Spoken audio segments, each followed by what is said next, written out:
भगवती तुलसी की कथा। एक बार देवराज इंद्र देवगुरु बृहस्पति के साथ भगवान शिव का दर्शन करने कैलाश गए। महादेव ने दोनों की परीक्षा लेनी चाहिए, इसलिए रूप बदलकर अवधूत बन गए। उनके शरीर पर कोई वस्त्र न था। उनका शरीर जलती हुई अग्नि के समान धधक रहा था और अत्यंत भयंकर नजर आते थे।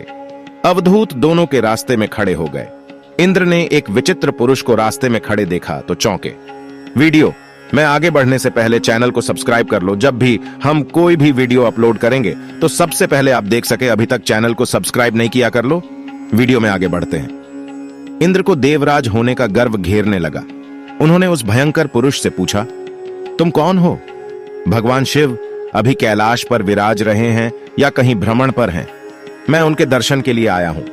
इंद्र ने कई प्रश्न किए, लेकिन वह पुरुष योगियों के समान मौन ही रहे। इंद्र को लगा कि एक साधारण प्राणी उनका अपमान कर रहा है। उनके मन में देवराज होने का अहंकार उपजा, जो क्रोध में बदल गया। इंद्र ने कहा, मेरे बार बार अनुरोध पर भी तू कुछ नहीं बोलकर मेरा अपमान कर रहा है। मैं तुझे अभी दंड देता हूं। ऐसा कहकर इंद्र ने वज्र उठा लिया। भगवान शिव ने वज्र को उसी समय स्तंभित यानी जड़ कर दिया। इंद्र की बांह अकड़ गई। भगवान अवधूत क्रोध से लाल हो गए। बृहस्पति उनके चेहरे पर आई क्रोध की ज्वाला को देखकर समझ गए कि ऐसा प्रचंड स्वरूप महादेव के अतिरिक्त किसी का नहीं हो सकता। बृहस्पति शिवस्तुति गाने लगे। उन्होंने इंद्र को भी महादेव के चरणों में लेटा दिया और बोले, प्रभु इंद्र आपके चरणों में पड़े हैं, आपके शरणागत हैं। आपके ललाट से प्रकट अग्नि इन्हें जलाने को बढ़ रही है। हम शरणागतों की रक्षा करें। बृहस्पति ने विनती की, प्रभु भक्तों पर आपकी सदा कृपा बरसती है। आप भक्त वत्सल और सर्वसमर्थ हैं। आप इस तेज को कहीं और स्थान दे दीजिए ताकि इंद्र के प्राणों की रक्षा हो। भगवान रुद्र ने कहा, बृहस्पति मैं तुम पर बहुत प्रसन्न हूं। इंद्र को जीवन दान देने के कारण तुम्हारा एक नाम जीव भी होगा। मेरे तीसरे नेत्र से प्रकट इस अग्नि का ताप देवता सहन नहीं कर सकते, इसलिए मैं इसको बहुत दूर छोड़ूंगा। महादेव ने उस तेज को हाथ में धारण कर समुद्र में फेंक दिया। वहां फेंके जाते ही भगवान शिव का वह तेज तत्काल एक बालक के रूप में परिवर्तित हो गया। सिंधु से उद्भव होने के कारण उसका नाम सिंधुपुत्र जलंधर प्रसिद्ध हुआ। जलंधर, जिसका नाम शंखचूड़ भी हुआ, शिव के तेज से उत्पन्न हुआ था। इस कारण परम शक्तियों से संपन्न था। वह देवों से भी ज्यादा शक्तिवान था। वह उस तेज से पैदा हुआ था जो इंद्र को समाप्त करने वाला था, इसलिए असुरों ने उसे अपना राज बनाया। अवधूत रूप में यह लीला करने के बाद महादेव अंतर्धान हो गए। इंद्र के गर्व का भंजन भी हुआ, भगवान के दर्शन भी हो गए। तुलसी से जुड़ी एक कथा बहुत प्रचलित है। श्रीमद् देवी भागवत पुराण में इनके अवतरण की दिव्य लीला कथा भी बनाई गई है। एक बार शिव ने अपने तेज को समुद्र में फेंक दिया था। उससे एक महातेजस्वी बालक ने जन्म लिया। यह बालक आगे चलकर जालंधर के नाम से पराक्रमी दैत्य राजा बना। इसकी राजधानी का नाम जालंधर नगरी था। दैत्यराज कालनेमी की कन्या वृंदा का विवाह जालंधर से हुआ। जालंधर महाराक्षस था। अपनी सत्ता के मद में चूर उसने माता लक्ष्मी को पाने की कामना से युद्ध किया, परंतु समुद्र से ही उत्पन्न होने के कारण माता लक्ष्मी ने उसे अपने भाई के रूप में स्वीकार किया। वहां से पराजित होकर वह देवी पार्वती को पाने की लालसा से कैलाश पर्वत पर गया। भगवान देवाधिदेव शिव का ही रूप धरकर माता पार्वती के समीप गया, परंतु मां ने अपने योग बल से उसे तुरंत पहचान लिया तथा वहां से अंतर्ध्यान हो गई। देवी पार्वती ने क्रुद्ध होकर सारा वृतांत भगवान विष्णु को सुनाया। जालंधर की पत्नी वृंदा अत्यंत पतिव्रता स्त्री थी। उसी के पतिव्रत धर्म की शक्ति से जालंधर न तो मारा जाता था और न ही पराजित होता था।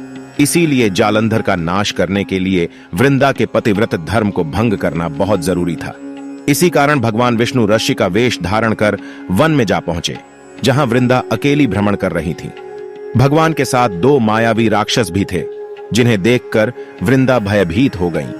ऋषि ने वृंदा के सामने पल में दोनों को भस्म कर दिया। उनकी शक्ति देखकर वृंदा ने कैलाश पर्वत पर महादेव के साथ युद्ध कर रहे अपने पति जालंधर के बारे में पूछा। इसी कारण भगवान विष्णु ऋषि का वेश धारण कर वन में जा पहुंचे, जहां वृंदा अकेली भ्रमण कर रही थी। भगवान के साथ दो मायावी राक्षस भी थे, जिन्हें देखकर वृंदा भयभीत हो गईं। ऋषि ने वृंदा के सामने पल में दोनों को भस्म कर दिया। उनकी शक्ति देखकर वृंदा ने कैलाश पर्वत पर महादेव के साथ युद्ध कर रहे अपने पति जालंधर के बारे में पूछा। ऋषि ने अपने माया जाल से दो वानर प्रकट किए। एक वानर के हाथ में जालंधर का सिर था तथा दूसरे के हाथ में धड़। अपने पति की यह दशा देखकर वृंदा मूर्छित होकर गिर पड़ी। होश में आने पर उन्होंने रश्मि रूपी भगवान से विनती की कि वह उसके पति को जीवित करें।